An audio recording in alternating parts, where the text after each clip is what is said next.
Welcome back to Pepper Soup Stories, where transformation stories meet wisdom and resilience.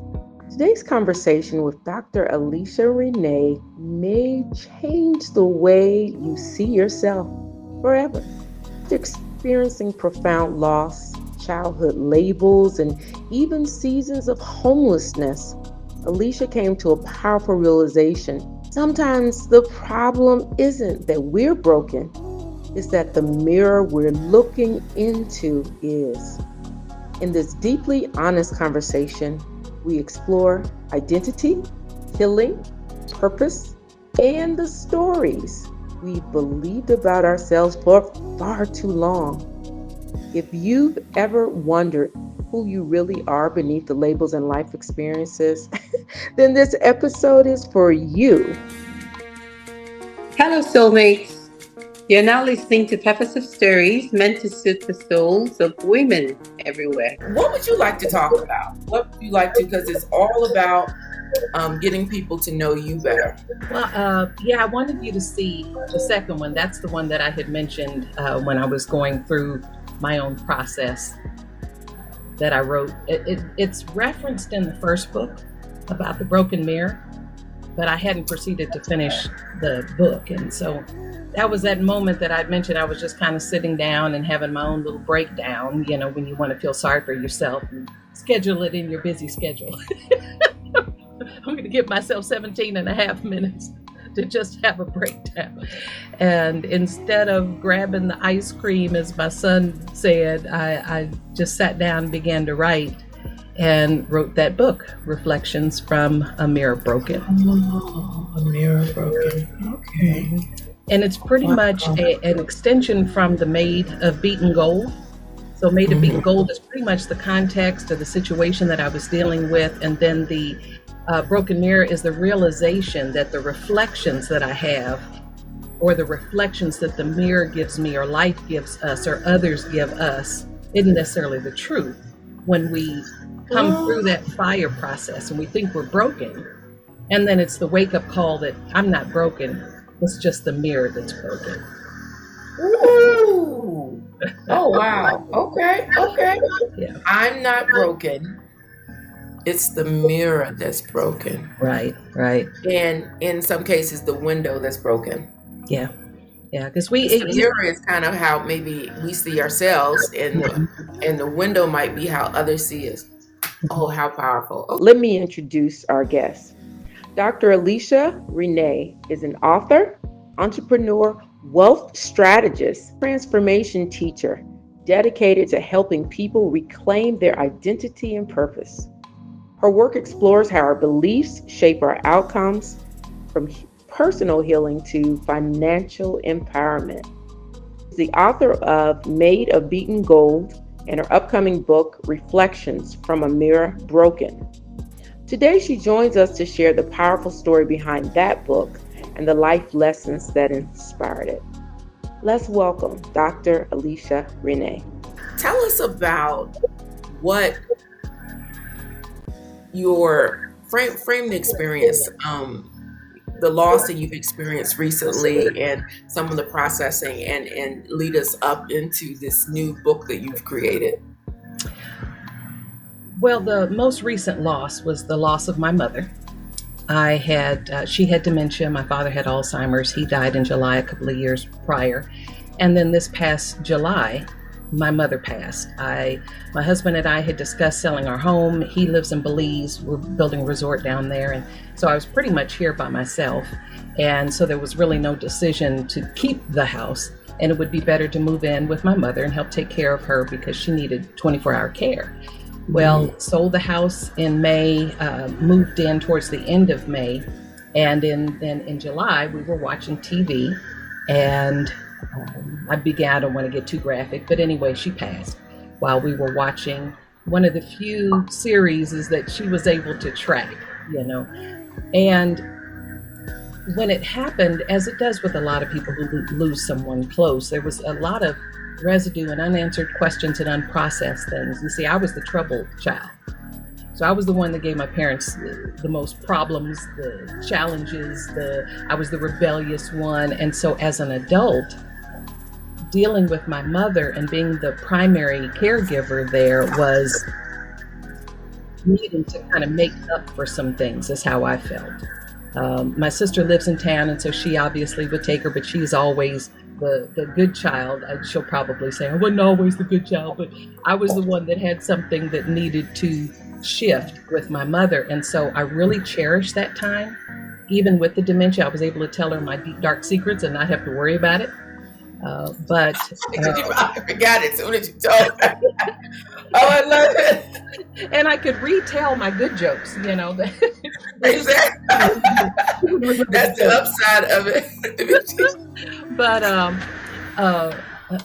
that time, that month when we got really close, she got a chance to see, and I got a chance to express. Sorry, I'm sweating just a little bit. Don't worry. Got a chance to express and love on her in a way that I didn't growing up. And so when she passed, I knew it was coming. She was 93 years old. But the way that it happened, we were spending time together, all those things that I didn't do growing up. How glorious. Yeah, so with her passing in the front room, in the house, there was some moments afterwards. Immediately you're taking care of funeral plans and all of that. Mm-hmm. But after that quieted down and I had to start going through her things, sorting those things out, I was slowed down and I had a moment where everything just seemed to come crashing down. Now, as an adult, I'm in my 60s. It's like, you should process this differently. But I began to put some things on paper that it's no rules. Yeah. So just know that there are no rules. Mm-hmm. Yeah, okay.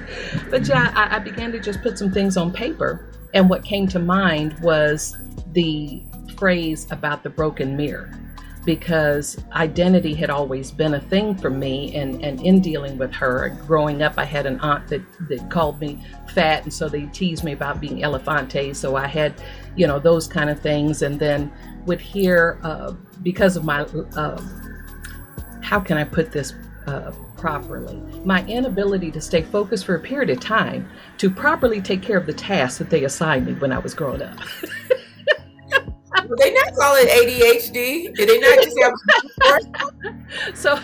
So that became a label. You never finish anything. And then my sister, who is 2 years older than me, gorgeous, beautiful woman, very intelligent. And so that became a thing, trying to be more like her and be more mannerable like she was and proper. So throughout life, identity had been something that appeared to elude me. I just identified with whatever seemed to be in front of me, or if I saw people on TV or folks in school, and really didn't discover who I was. And after she passed, there was nothing left but me. And it's okay. So who am I and who am I going to be? And even when I teach, I talk about the importance of identity. I help people with wealth management. And one of the things that I recognize is the biggest hindrance, and you'll probably agree when this is what you've dealt with in your coaching practice. The biggest hindrance to a lot of people when it comes to anything in life, not just wealth management, but anything in life, is their identity. And who you identify with. And so sat down, wrote the book, and that's what you see before you. Wow. So one of the first things I'm going to say is you never cease to amaze me with your ability to produce just, you have sandpaper situations and you make smooth balls out of it. You have adversity and you reframe it into advantage. That is just like the core of the message that we want to put out into the world and say that it is possible. No matter how bad it might be looking, feeling, all those things, there is some upside. And you're only limited by your willingness and capacity to find it, or in this case, create it. Yeah. I too felt like when I lost my dad, I was going to write. And I never wrote it. So that's the other thing that I'm applauding you for. Why it's like fresh in you taking action and not being a someday, shoulda, woulda, coulda. You made it happen. And what you shared with me is sitting. I'm really sitting with it, where you're saying that the mirror broken often is how you're seeing yourself, or the broken window, or whatever, how others are seeing you. You had adopted it to be how you were, but you're now knowing that that's not who you really are. That might be, so that filter, that mindset of identity comes through how we see, the frame, what we're framing, what we're believing, what we're accepting, and all those titles. I was called, my nickname was Patrenia the Pig, right? When they would mess up my name. So I got your thing, Elefante. I caught that. I got it. And my thing was, thank God you're smart, because you have no common sense. Oh, wow. I was the book smart one. I was book smart. Yeah. So. And it's like we're raised to laugh at that and poke fun at ourselves, and not really realizing the shift that it's making inside of us and creating different outcomes than what we really want to have. Yeah, part of what I thought about as far as a learning is the residue that comes from the different situations that we live through. And residue is something that's on the outside of you. Where you reside doesn't determine what's inside. And I had to learn that residue is not you. Oftentimes we look at the residue and define that as ourselves. And three main things that I picked up off of that is one thing is my location isn't my identity. My location is not my identity. Yeah. Whether that's physical or spiritual, my location isn't my identity. And the residue of the situation cannot become your truth. You have to realize what it is. The residue is residue. You might reside there, but that doesn't mean that that's who you are. And I had to realize that purpose lived in me. At one point in time, I was homeless and had to come through the fact that purpose lived in me, even though I had nowhere to live. Wow. But looking around at the situation, it's like, okay, I'm homeless, so that means I'm broken. That means I'm this. I'm in this situation, and that means, and that's not truth.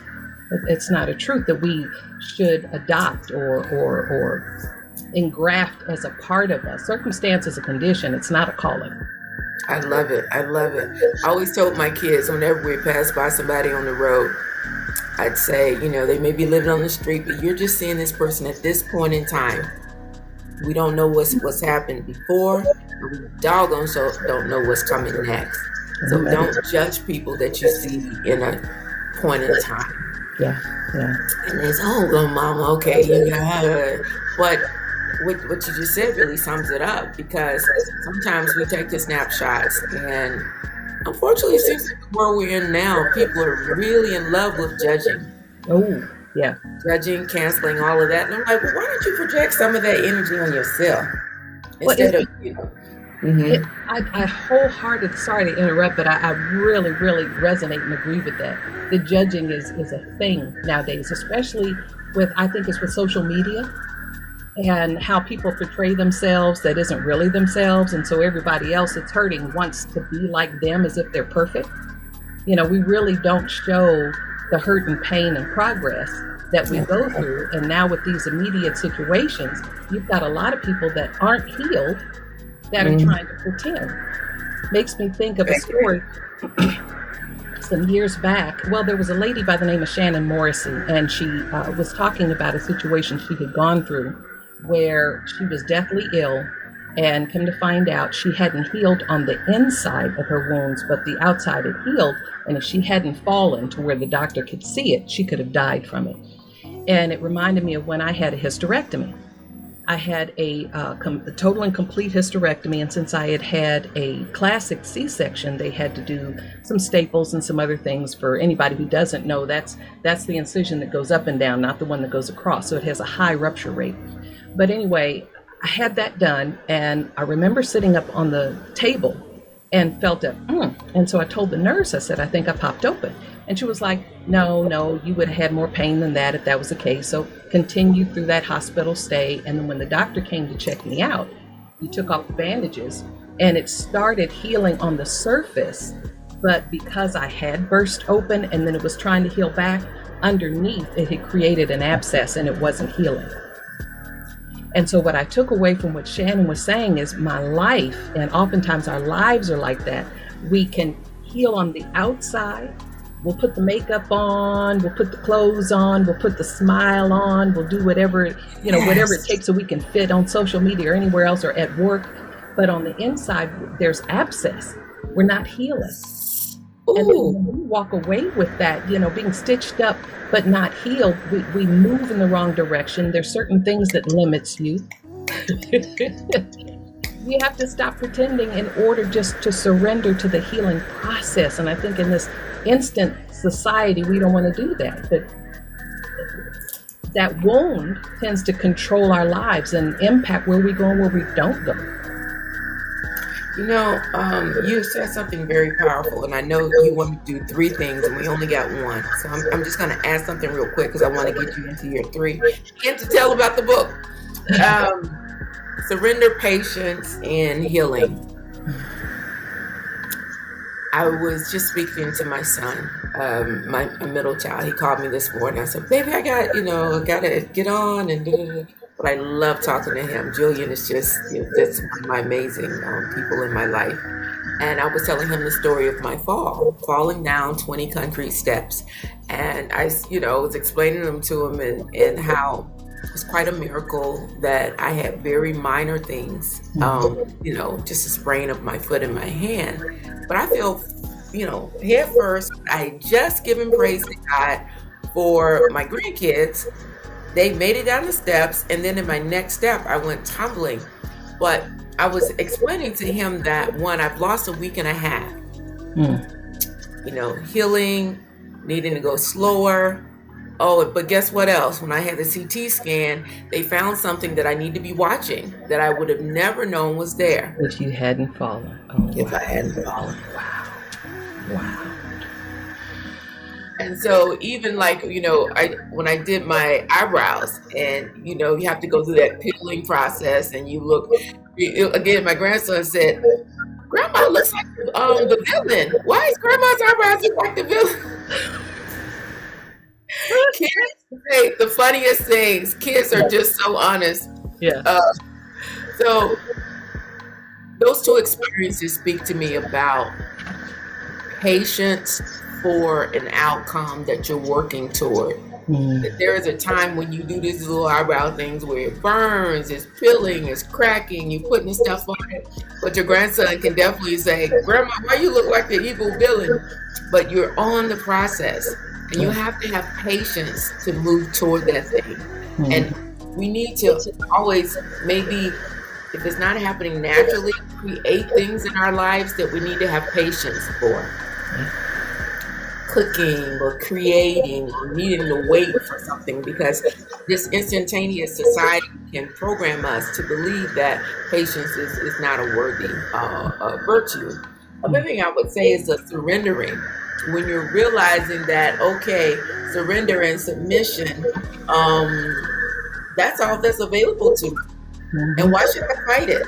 Yeah. Maybe there's something good in it for me. So in that week and a half where I wasn't able to get up and run around and do all the things, I was outside of my house because, my daughter and family, I'm thankful, were taking care of me. I said, "Girl, just lay down. Just rest. You're going to need this." At some future period, you're going to be glad that you were slowed down. So surrendering and finding the beauty in those unplanned slow times, I think, is part of wisdom. Surrendering is huge. It's also challenging, but it's huge. That gets back to our perception too. If I believe I can get up and run, I'm going to try to get up and run, but I'm going to hurt myself again. Exactly. Surrender to the process. I love that. So you had said you had 3 things. We were talking about residue and residing. You said my location is not my identity. So you had 2 more things, but we got to get to the book too now. Come on. Bring it on home. Well, I think I'll just mention one other thing is that purpose survives in any environment. So purpose survives in any environment. Okay. Right. The Bible talks about except a seed fall in the ground and die, it can't bring forth or produce fruit. So oftentimes, just like you talked about the surrender, we don't want to give into that process. We don't want the dying process. We don't want the failure. We don't want those things where others see us in a light that isn't the picture that we painted, that's all roses. But when you surrender to the process, just like you were talking about, it's not cute. It's not. Sometimes you have evil eyebrows. Sometimes it's a hard process to go through. But when purpose reveals itself, when that fruit comes forth, it's all worth waiting. But if we put it off, we'll keep re-injuring that wound. When people walk too early on a broken leg, or if I don't do what I'm supposed to do in my healing process, I re-injure myself. And then it takes longer. I mean, how many times, I know I'm one, that I've had to do the same test and trial over and over and over again because I refused to surrender to the process. God won't promote you to the next grade if you keep failing the test. Mm-hmm. He is not like we do. He does not grade on a curve. There's a phrase that Mike Murdoch says, that God is more interested in your character than he is your convenience.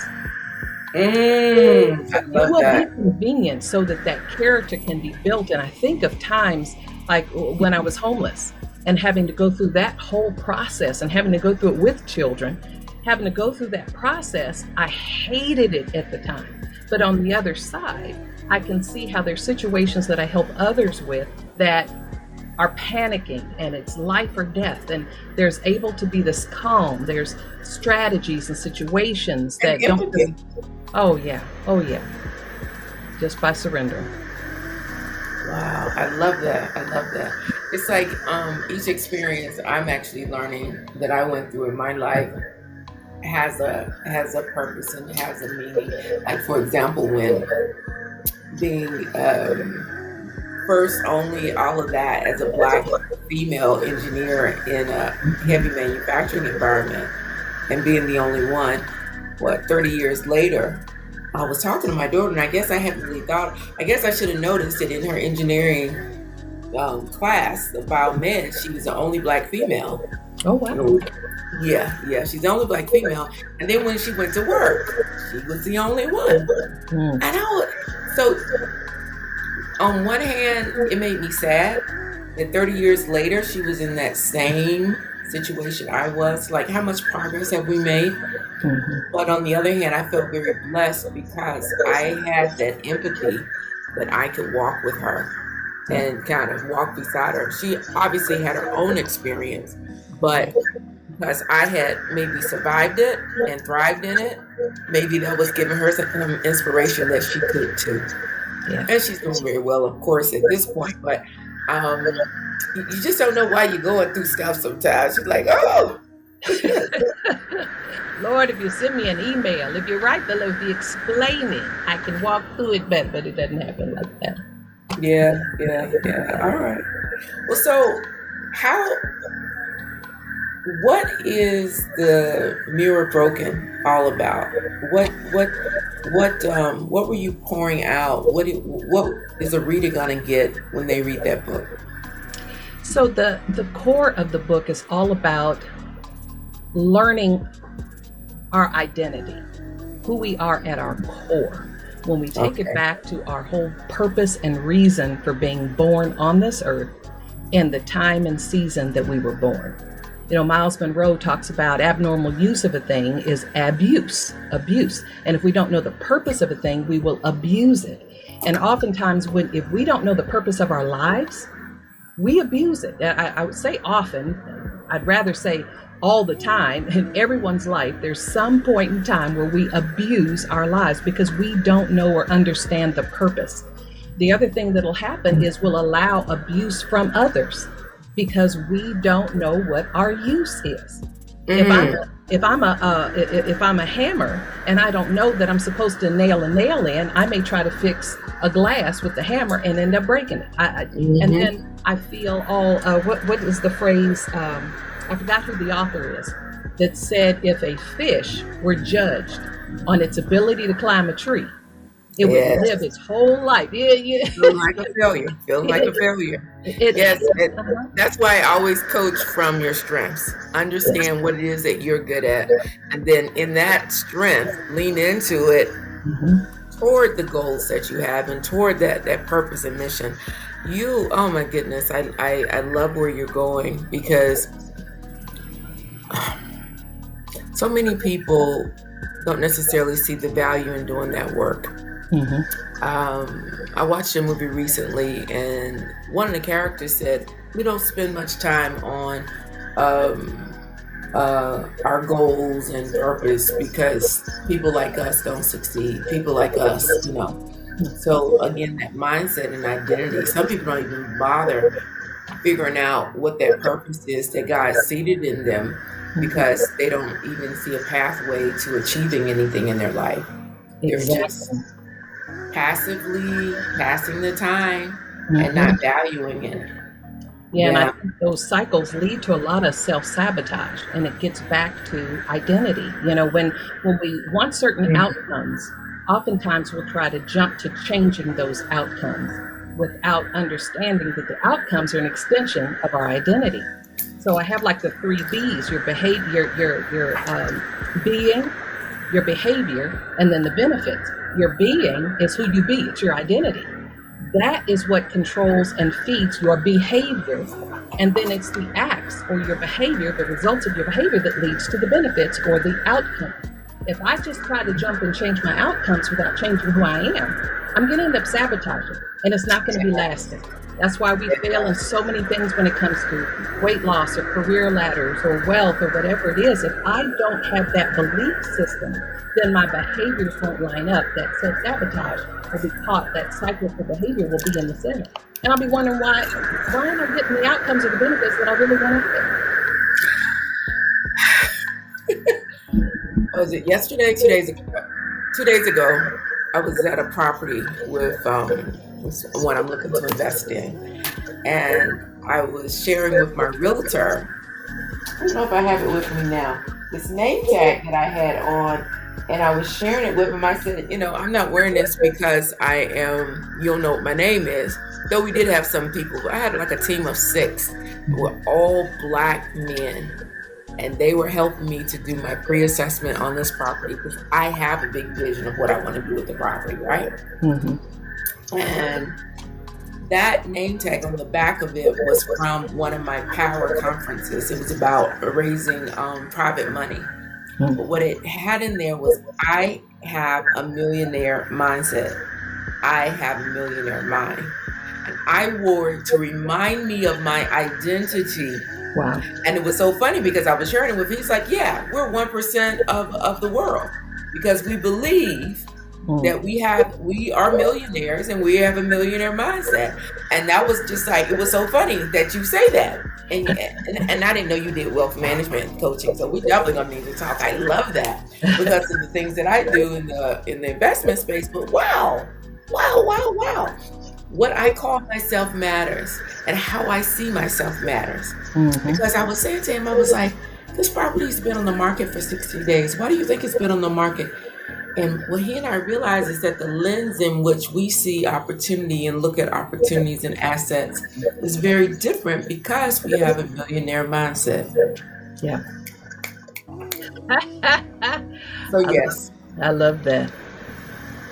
Choose the identity and those behaviors and the benefits that you talked about. They'll fall in line, because I don't remember who said this point, but basically we cannot behave above our beliefs. And that's the identity piece you're talking about. We're never going to outperform who we see ourselves to be. Exactly. It's almost like shifting your identity puts on a different pair of glasses. We have a paradigm. Everybody has a set of glasses that they view the world through. And if I shift my identity, I'm changing glasses, the way that I see the world and see situations. It's just like entrepreneurs. You can have someone that's with an entrepreneurial mindset and someone that doesn't walk in a room, and one sees opportunity and the other sees other challenges or doesn't see anything. Exactly. And when you were looking at, your vision totally shifted because you had on a different set of glasses that related to your true identity. Yep, that wavy floor didn't bother me at all because I do know how to rip it up and put joists in. Thank you very much. Yes, we know how to do that. But what else? What else? Is there anything? Is the sky falling? No, it's got a new roof on it. No, we could, so being able to, so that's something that we taught in our reframe challenge as well, thinking distortions and using the metaphor that it's like going to the eye doctor, and they say, well, how about with this lens? What do you see if I adjust this? Is it clearer now? So getting clearer and gaining clarity will allow you to get clear on what your identity is linked with purpose. Purpose then calls you out to move toward goals and begin to that being, that behaving, and getting the benefits and giving those benefits. So I'm loving the way this is kind of wrapping together for us. Every time I talk to you, Alicia, it's just like, yeah, light bulbs, yeah, nuggets. So we really wanted you to be able to share with our soulmates. Let me just give a little commercial. We actually have 2 of your episodes that are running. They were so good, we had to make 2 out of the recording. And the first one is where you're sharing how the experience of rape and also your origin story, how those things shaped you and really helped you with making positive personal transformations. Do you want to make any comments on that and what they'll get when they listen to that episode? I think the walk away is probably that, residue tries to rewrite your value, but it's all a lie. You can wash it off. You can wash off residue. Just get some soap, right? Get the right soap and a scrubber and exfoliate, all of that, right? It reminds me, and I just had this, my husband had to give me some money, but at this, you probably heard the story where people talk about the $100 bill, and they say that, how much is this worth? It's worth $100, right? If I ball it up, how much is it worth? Still $100. If I spit on it and I drag it through the mud and I got some sauce here too. Now you're gonna think I do everything at my desk, right? And if I dip it all in the sauce and I dip it in the mud and it's spit on, and then I stomp on it, and then I let my dog play with it, and then he's got his slobber on it and all of that, how much is it worth? $100. Still $100. And we don't get that. We don't understand that because we've been through situations. Our worth and our value is still our value. That purpose still rises. And I love how you said your purpose calls you out. I love that. Okay. So that's part of what you get in the episode. And then where can we get your books? Amazon. Okay. The Made of Beaten Gold is on Amazon, and then I'm about to start the pre-sales on the Reflections from a Mirror Broken. So that'll be available shortly. Okay, so we'll make sure that we put the links to purchase both of those. And tell me about your wealth. Tell me about the other work that you do. So basically it started as BRP Enterprises. And when I started the company some years ago, it was more of doing consulting and training for jobs and careers. And then I noticed that quite a few of the people who came through the program had backgrounds that prevented them from getting certain jobs. So we moved into training entrepreneurs. And that led me to learn about the mindsets and the limiting mindsets. And all of this is folding, to make a long story short. All of this kind of came to a head a couple of years ago when my father passed. And when he passed, I had to look at their financials and look at what they had, their programs and their plans. And my mother had an insurance policy that she was paying $414 and some odd cents every quarter, and had done so for years. And when it came to looking at what her death benefit was, it was $10,000. And I got so angry. Part of it was I should have gotten involved before then. But I always looked at my parents as knowing the right thing to do and handling things. They paid their house off early. You just kind of make certain assumptions with people who are close to you. So that's one thing that I did learn, is don't make those assumptions in talking to people. And when I began to share my frustration with other people, I learned that at least in this community, and those I was able to reach out to by phone, had similar beliefs, and they hadn't really looked at their policies, their positions, their things that were traded and a lot of their retirement plans. There wasn't this stop and look at it. The other thing that happened is there's a lot of us that are in business that don't know how to use our funds so that we can expand our business. As an example, you have a lot of construction companies that get large jobs because of the minority set-asides. So they may get a job that'll pay $200,000-$300,000, not at the end, but when they hit the milestones, they get the money and they put it in the bank so that they can make payroll, and then they need some extra equipment and then have to take the money out of the bank to purchase the equipment, and don't understand there's a whole better way to use the money than to put that money in a bank account that's earning. You're lucky if you get 1%, right?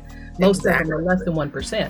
But they don't understand how you can take that same amount of money, put it somewhere else, get 6 or 7% return, and then take a loan out on your own money while it's still there gaining interest, and use it to purchase your equipment, use it to do, we're not understanding. So it was like, okay, well, yes, it still falls in the same wheelhouse.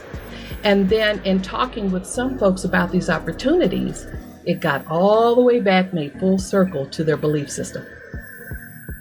And a lot of people fight certain processes because some of the things I heard was people lose all their money on the stock market, and everything that you're talking about, it trades on that. No, everything doesn't have to participate on the stock market. There's ways you can do this same thing without ever participating on the stock market. You can track and have raises and have a floor where you don't lose any money. There's bank accounts that pay 4.5% interest, just a regular bank account. And we don't know about it. Yeah, and that's the key to getting into credit unions. Credit unions where you're going to find the best ones, the best rates for CDs. I love it. Anyway, yeah.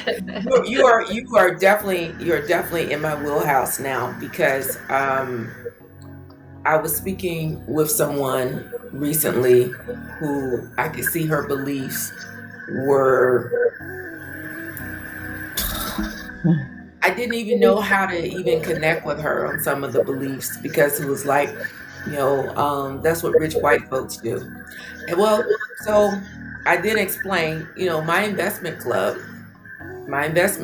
we just did I'm the treasurer. So I was looking at some things, and I saw we outperformed S&P 500 this year, like 7%.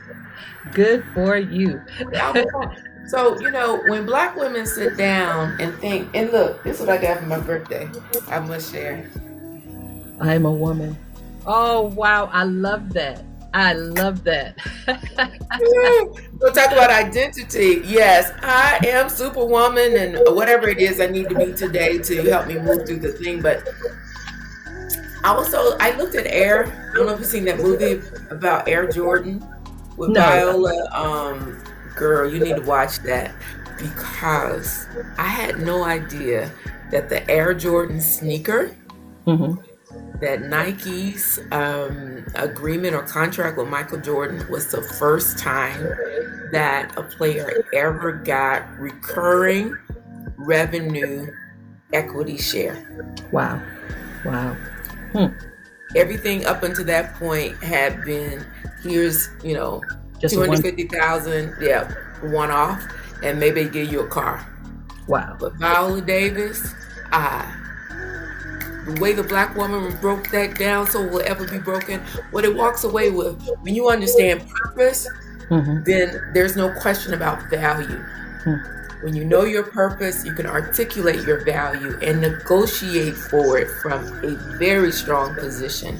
But if you don't, if your belief in purpose and identity is foggy, You're never able to sit at the table and negotiate from a place of strength. You'll when people tell you that there are 0% line of credits available for you for 12 and 18 months, you're going to be skeptical and say, that's not for me. Oh, I'm going to get in debt. Do you know how many times you can turn that money in 12 and 18 months? You know how many houses I can buy with that money in that time frame? Get in, get out, get in, get out. You know, so, how do you take money and make it go make friends? Yeah. I want my money to go make friends and then come back to me. Thank you very much. Go make friends. Myron Golden says your money should have babies. I love it. Have babies, have friends, start a church, a whole community center. We're gonna do a march. All my money. But it's a belief that that's what's supposed to happen in my life. And I love it because my children, I see them, they believe it as well. That's how they see themselves. And as long as you cannot rise above what you see. You cannot rise above what you believe yourself to be. You cannot outbehave mindset. So that's why I have to keep working on it. It's so funny. My husband and I were watching on YouTube last night about, how you have those people on YouTube that give things away, give money away and all that kind of stuff. Okay. Yeah, they have these secret givers. The one guy wears a mask, and some people just walk up and give it. And I haven't seen that. Okay. Oh, yeah. And it's so funny because when you see either a Black person giving away money or giving away items, then there was another guy that was giving away. He literally was standing on a college campus and was asking people, they're trying to give a MacBook out, trying to give computers out. And their belief system, they thought something was wrong. And only one student stepped up and went on and said, "Are you serious?" And he said, "Yeah." And so she got the blessing. Yeah. They were doing that at A&T. During homecoming, people, it was like the week leading up to homecoming. It was beautiful. My son goes to A&T. So people were sleeping in the library, and this man was like tapping on their shoulder, waking them up and saying, "Would you like a MacBook?" None of them said no. They were like, we see opportunity. Okay, you got into the library. It's a camera here. Go for it. Yes, thank you very much. But you know what? I think you really said something there. Because while it's healthy to have healthy skepticism, and you need all those different perspectives, there's a book on our that I put together. It's an ebook that talks about how to gain perspectives from wearing the white hat, the black hat, the green hat, the yellow hat, the blue hat. You need that organized, structured mind, but you also need that emotional feeling view of things. You also need the what can go wrong, the risk manager. What are all the particular risks here so we can design them out? We need the hat that sees all the opportunity. So it's about balancing and knowing how to fully look at things so that you can come up with those multiple points of view. And if you don't have those naturally to you, that's why we build teams. And that's why I always say real estate is a team sport, but that's why life needs to be a team sport.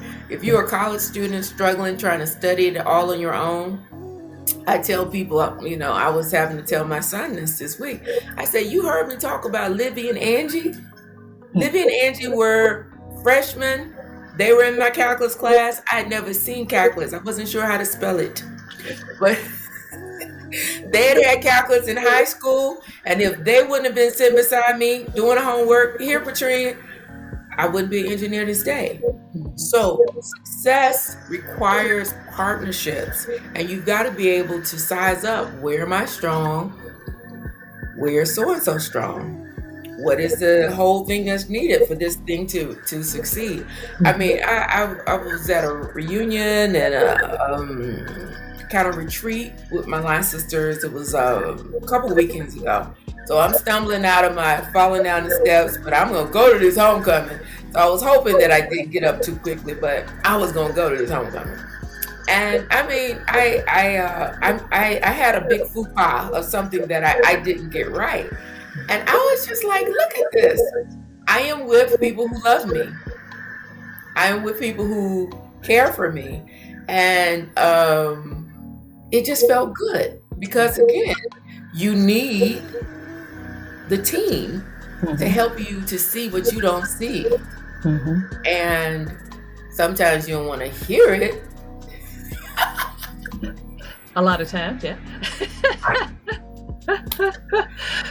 But having people who care enough to make the investment to tell you truths, The truth. it's invaluable. Yeah, Joyce Meyer says, I love you enough to let you hate me. Ooh, I love you enough to let. Oh, that sounds like some mama talk there. You know, it makes me think, even from a biblical perspective, even with ourselves, we're a team. You know, we're a spirit with a soul that lives in a body. But even with the soul, you have your mind, will, and emotions. And sometimes if we're led too much with just one thing, I just want to operate off of logic, and I won't engage the spiritual insight. I won't engage the emotional insight. I'm just going to do the logic. You know, yeah, the mind is there. It serves a purpose, but so do your emotions, energy in motion. You know, so it takes the whole thing in the right alignment in order for it to move forward. We have to consult the spirit. We have to hear that information. Yeah, and I've told this story before, and I'll just give the headline of it. God put me in a situation in my life where logic wasn't even available to meet this moment. So it was like, if you won't move away from logic on your own, I'm creating a circumstance where it's not even available. You must lean on me. You must listen to me and have some obedience around it. And I was like, this is really happening.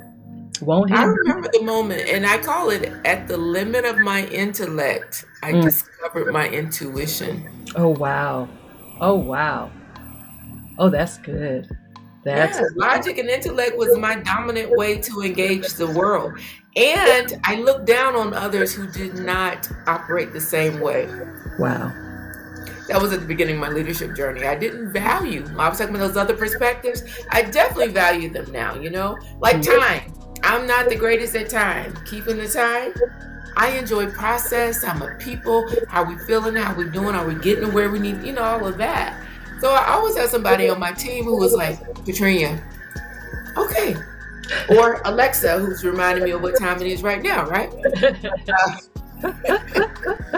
I have really, really enjoyed our time together this morning. And I just want to ask if you have any. You look so gorgeous. We got to take a picture of this girl. But anyway, you look like you're going to walk out to the ball. You like Cinderella. And there is no pumpkin because you're always in that. Yes. Yourself, just try to keep up with you all. And I love talking to you. I learn so much every time I'm in your presence. I appreciate you so much, and what you do for all of the women, the people in general. It's not just limited to women, but everything that you do to help us all. Thank you. We are blessed, and we'll be picking up your books. You know, we got to figure out maybe what we need to do is do like a weekly. Okay, you know, for book review, take one of your books and do like a weekly call and work through them. Because I believe that reflection message, that might have some gifts for us. Instead of just doing a monthly call in our book club, but do a weekly. Work through it. Actually do the work that you talked about, the work of surrender, Yes. Think about that, my dear, especially as you launch. It might be something fun we can do, and it'll bless some people. Sounds like a plan. All right, my dear. 2026. All right. Love you so much. Thank you. Take care. Oh, yes. Okay, here we go. Put yours on. Woo! All right. Take care. Bye-bye. If you enjoyed this episode, don't forget to hit that subscribe button, share with a friend, leave a review, and connect with us on social media. Your support means the world to us. Until next time, soulmates, stay inspired, keep growing, and turn life's peppers into a flavorful soup. Connect below. Bye-bye for now.